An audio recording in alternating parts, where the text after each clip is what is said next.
All right, I think we're ready to get started. I'm so excited to be doing this interview today with Gabrielle Zwie. I have a little presentation just so that we can kind of read along and have uh, a few guidelines for us. But Gabrielle, if you just want to introduce yourself, that would be awesome. Sure. Hello, my name is Gabrielle Zwie. I live in Rockville, Maryland, where I serve on the Human Rights Commission of the City of Rockville. I've been doing that for a while, but I am now elected as the co-chair of the commission. Um, and I also am a post-baccalaureate student and researcher right now at University of Maryland, working in the Human Computer Interaction Lab, mainly on my undergrad was in human rights at Columbia, and I got really into working on like communication as a human right for non-speaking autistic students. And so that is related to the work that I do in the lab. That's where I was earlier today. And then yeah, the rest of my time I'm just a creative freelancer, mostly doing like music education and accessibility work. Okay, awesome.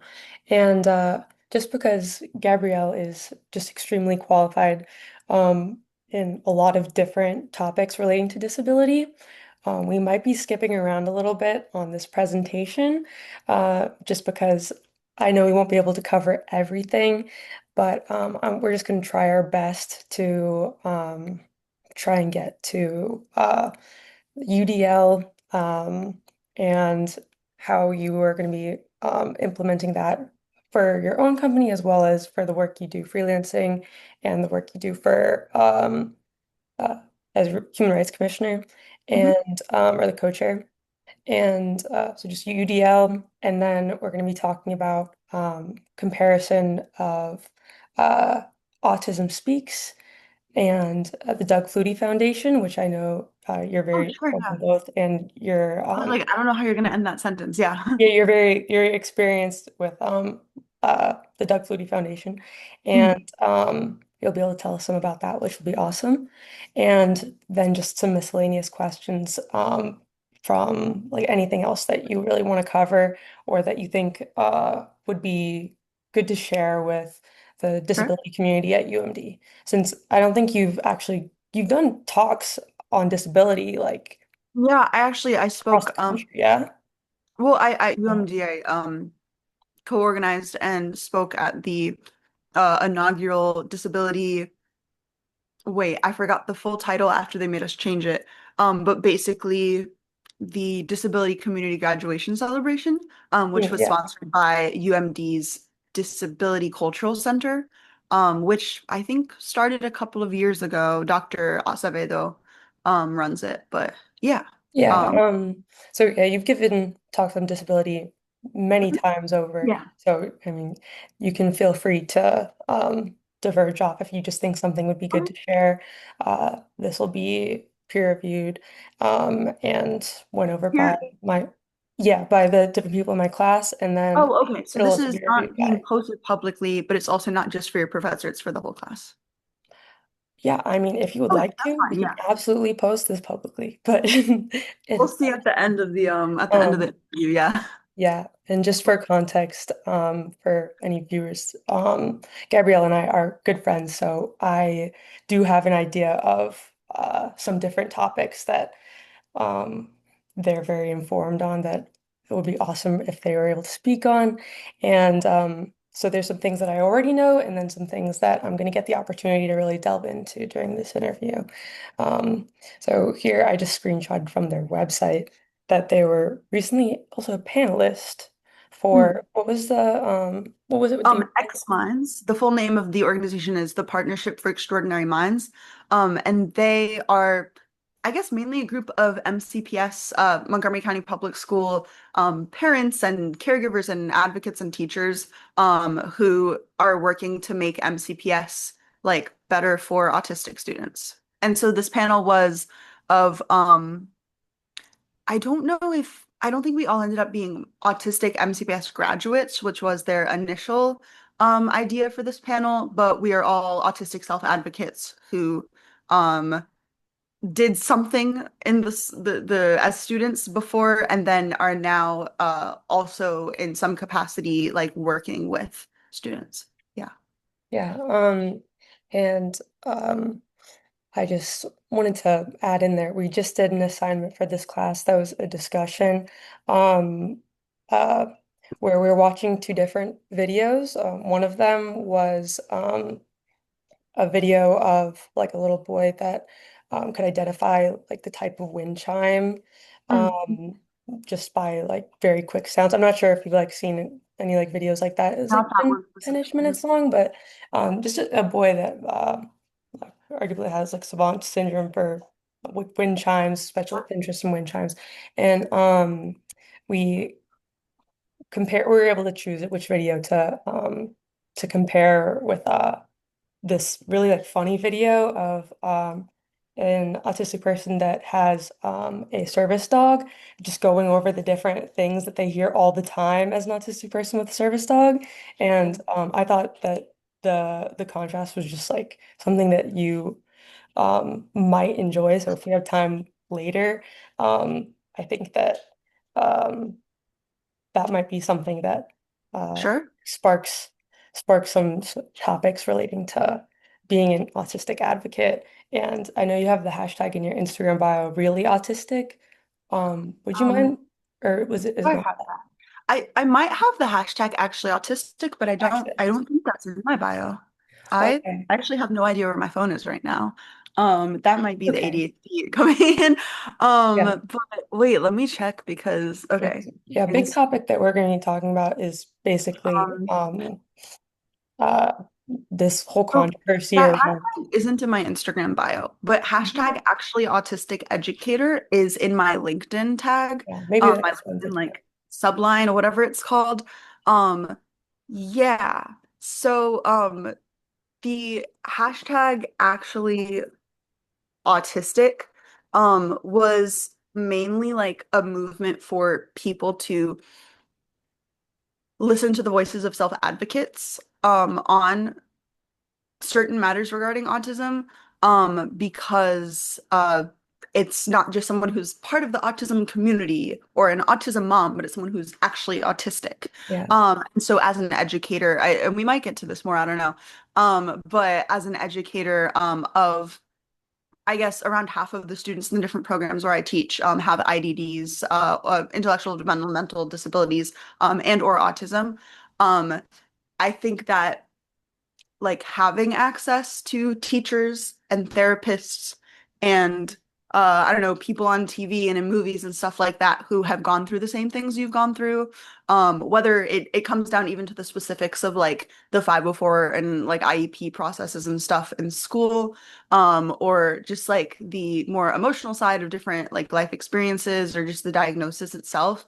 Like, I think not necessarily like every autistic kid should have an autistic teacher, but that like people should have access to those role models, and those people to work with at some point in their lives at least. So yeah, so that's why in my LinkedIn it says hashtag actually autistic educator. Um, yeah, fun side note. Cool. all right, awesome. Yeah, if we want to just go through the some Mhm. UDL, I know that when you originally were talking about this class and you looked over the syllabus and you were like, UDL, I'm so excited. And that's basically the whole course. So if you want to talk some about your experience with UDL, how you use it, how you're looking to use it or implement it more, and yeah, that'd be great. Um, sure. Uh,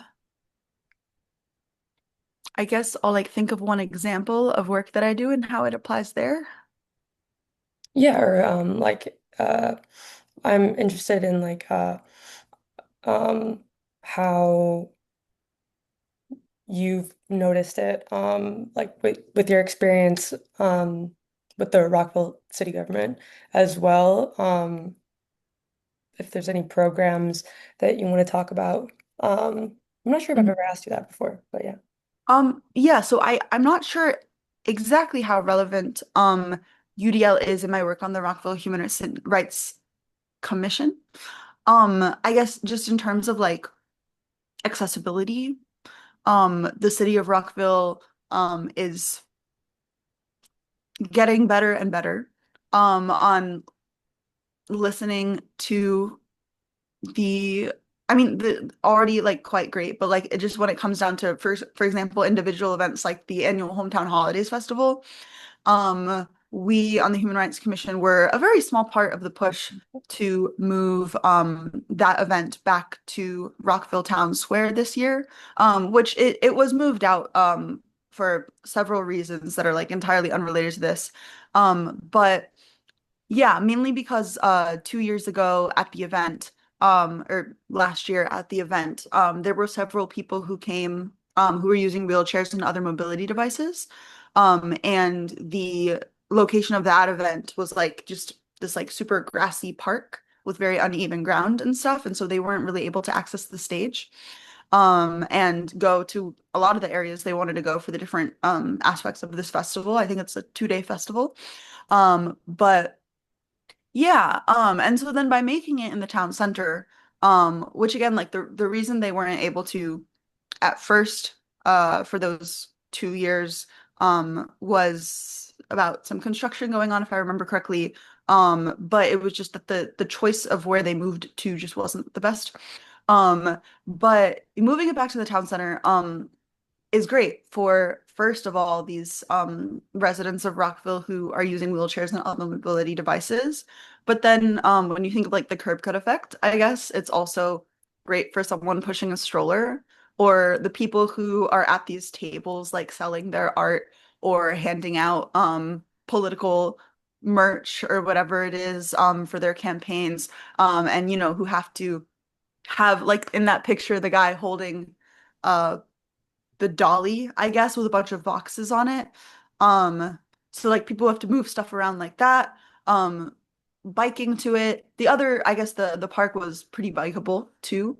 But yeah, so it's I think like the curb cut effect is I love that. relevant to design for learning because the I'm idea of so glad you design mentioned it. yeah, like the UDL is kind of this in the classroom for the most part, not necessarily always a classroom, but like this for not just being able to access a space, but being able to like learn and meaningfully participate in it. So yeah, I just that's like the first thing I think of. Um, then in terms of like my teaching work, I think that my philosophy is to like presume competence and then meet people where they're at. And that applies like across any of the different groups that I work with. And that can be something as simple as like I teach songwriting at this one organization during the summer on Mondays and Fridays with a group of students who, as far as the information I've been given about my students, none of them have any documented disabilities. But when I'm teaching them about things, these are teenagers and it's easy even just to make assumptions that like, oh, this super popular song, everyone knows about it. And to react in, you know, kind of like the funny way that people react a lot of the time when they're like, oh, you haven't heard about this? Like, what have you been living under a rock? Like that's not very good to do because we're all always learning. Hmm. And we also like all come from different places and we come from different interests and we have Yeah. different levels of access to technology and the internet. Sometimes it's like due to socioeconomic reasons, and with these teenagers, it could be like, oh, one of them's had their own phone for the past 5 years. Maybe one of them just got one. I'm pretty sure all the teens in my class do have phones, but hypothetically, we could have a teen without one. So yeah, Yeah, such a basically great example too of the yeah. And then when it comes to like disability, for example, I teach at Art Stream, which is like a neuro-inclusive, disability inclusive theater company. I'm not sure exactly the language that they use. But I think like a lot of the adaptations I make for myself as a performer and as a student, um, are things that I learned like and this is why I mentioned the actually autistic educator thing because like these are things that I learned as an autistic theater student myself. Um and so whether it's like costuming adaptations, like Velcro stickers for closures instead of the little clasps, which is something that I yeah. dealt with having like poor motor skills when I was younger and still a little bit. or just always having a tentative schedule to as accurate as possible and announcing any changes. Establishing like a system of warning words, because for some students, um, for someone like me, turning on the lights can be very disorienting.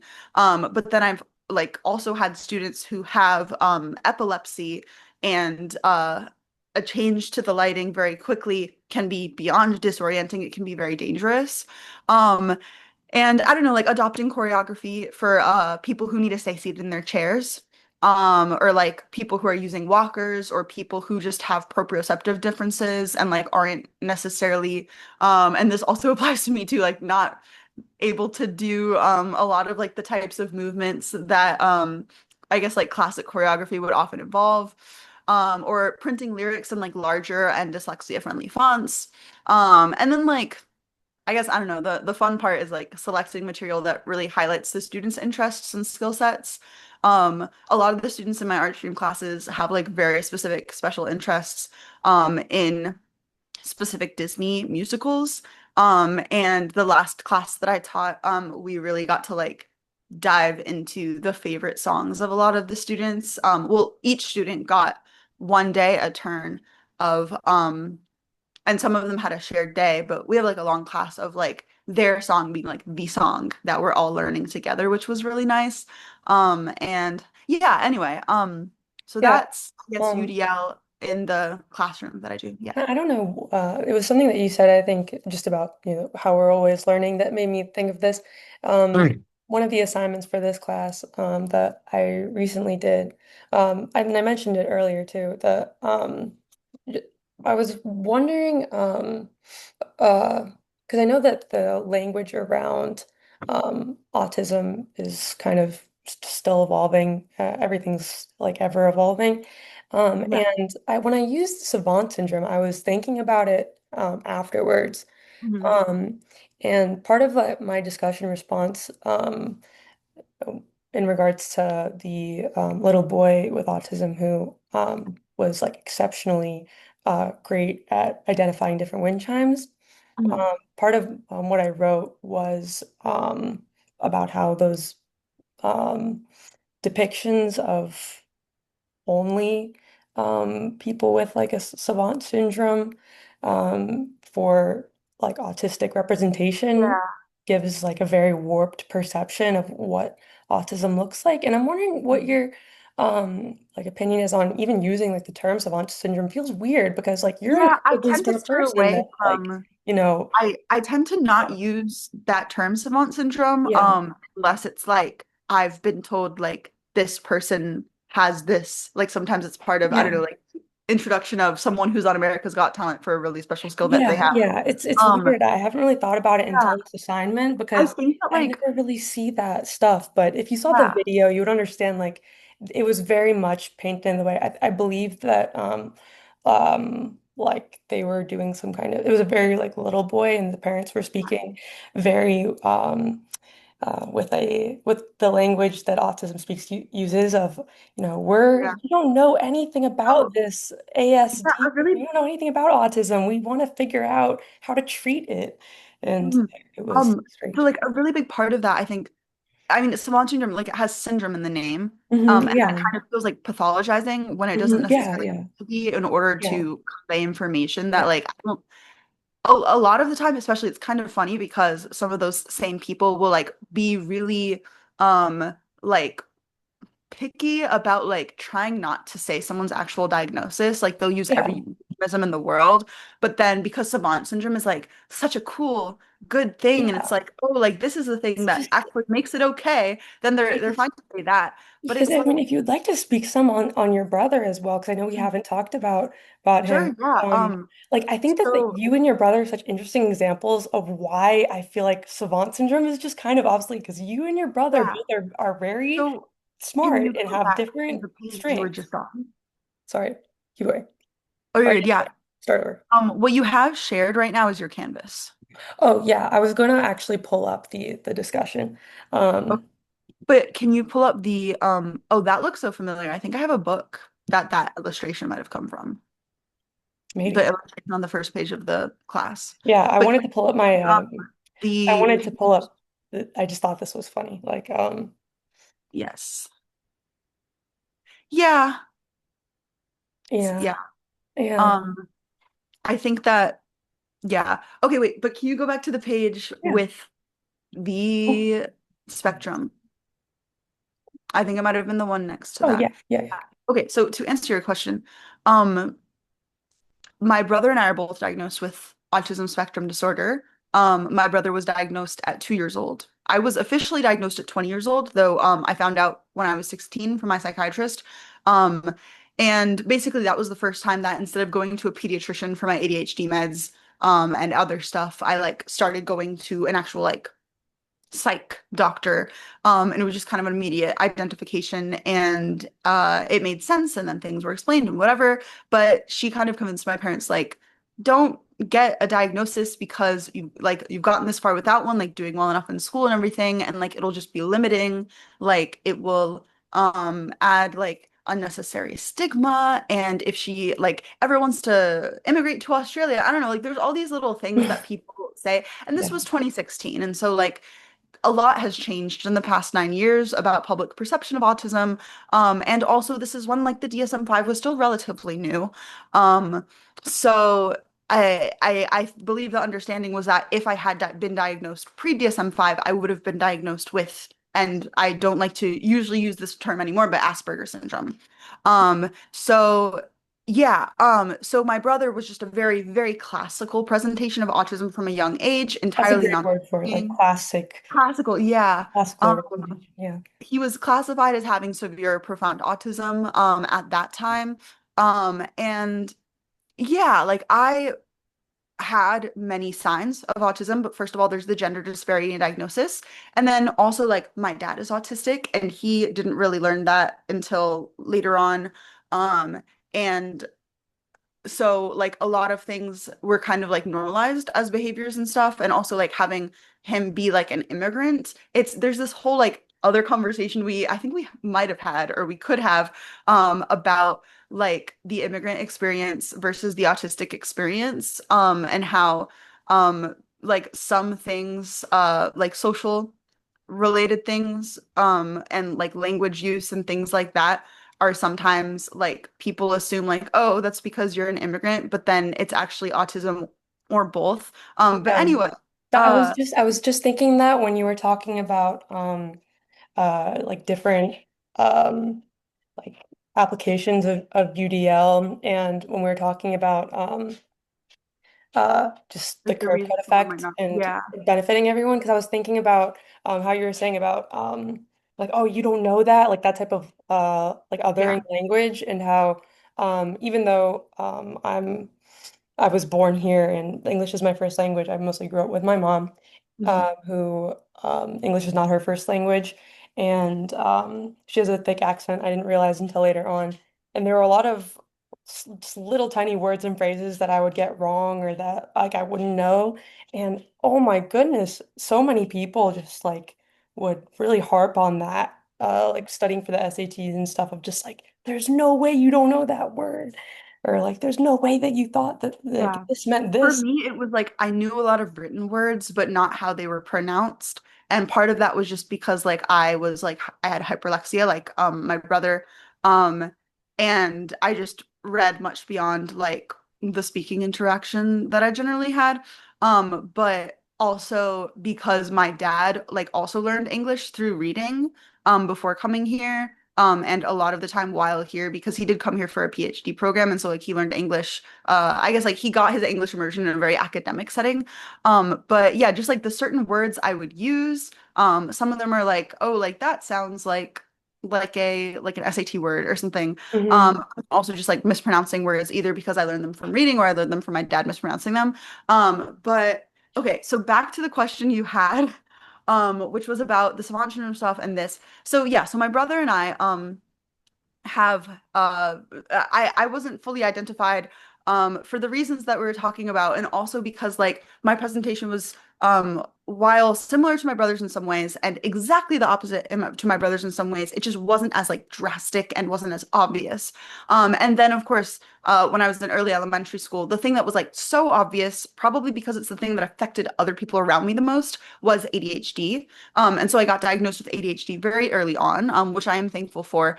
But I, at that time, like in the DSM-4, ADHD and autism weren't supposed to be like you weren't supposed to diagnose someone with both, officially. And so all of my traits for autism, were kind of just attributed to the ADHD. But yeah, anyway, so my brother and I, the thing about autism is that as you can see on the kind of circular spectrum, there's something we call a spiky profile, which is when you're not like good at everything or bad at everything. You're not on like a low end or high end of the spectrum, but generally people with autism will have a lot of those triangles like super filled in and a lot of them like really, really low. And then I guess like some of them are more in the middle and stuff. So for example, for me, my fluid reasoning score in my neuropsychological assessment is 98th percentile. And then my what's the word I'm looking for? My visual processing score, I don't know if that's like the exact name for it, um, is like Sorry, can you 7th spell or that? 9th What you said? percentile. I thought it was called a spider. Oh, I don't even know if this is like the exact right word. Like I wrote like I said spiky profile. Um, Spiky profile. Because I yeah, think like this there's is probably a relatively new. different Is it not way. like relatively it's like the concept has been around, but I haven't seen like this visual until I want to say like within the past like year Yeah. or two. Is that right? Or Okay, yeah, so some of these use the word spiky, like spiky skills profile or whatever. I think yeah. there's a different phrase that I'm not thinking of. I just always thought of it as like a spiky profile. But maybe just like a nonlinear profile. I don't know. Yeah. But like usually there are things that like are very good and like you're very good at, and things that you are either very bad at or just very far from the norm at, I guess. And so when it comes to things like calling something savant syndrome, just because you're very good at like one thing, first of all, like that thing can change a lot throughout the lifespan. It can change day to day, just like depending on how Yeah. much sleep you had or what your like environmental conditions are and how those are affecting you. Um, but yeah, so for my brother, for example, when we were younger, so he started reading when he was like 2. I think I technically started reading when I was like 3. Our hyperlexia even looks different to each other because I think for him, I mean, for both of us, I guess at a young age, it was like more related to like pattern recognition and stuff. Picking up on like, oh, like these like word like letters and numbers, like these are things and they like go together and they have meaning and like it looks the same here and here. And like that's kind of like how you figure out reading when you're not taught reading. But then like his actual like his reading level right now is maybe around third, fourth, fifth grade. Whereas like when I was in third, fourth, fifth grade, I was at like a college reading level. And then I kind of just coasted there for the rest of my life. I don't think like I've gotten necessarily better at that and at a lot of things actually since like fourth and fifth grade. But anyway, um yeah, so like when my brother was in elementary school, his primary special interest, I guess, was transit systems. And so and this is something I'm horrible at, is memorizing visual things. I'm really good at memorizing things that are like linear. Like I memorized the entire first Hunger Games book from reading it again and again and again. And I could like recite the book like a poem, starting at like the beginning of any chapter. But That's so cool. he cannot do, yeah, he's Like not good at that kind of you thing. and your He's brother good are at such a like great visual. example of like why savant syndrome is so flawed because like I feel I like also can't do that anymore. yeah, it Like maybe if I try, I don't know. But like he could memorize like entire transit systems and he had the memorized trains for like 20 different cities or something. I don't know. And like all of the buses in our area. And if you told Danny's my brother's name, that like, oh, I live in Japan and I like would want to get from here to there, like he could tell you where to get on and like where to transfer and whatever. And like he's never been to Japan. But he's mostly better at that, yeah. like with United States systems and stuff. But yeah, the funny story related to that is that So he does I guess not this year, but like generally he does Special Olympics biking, cycling.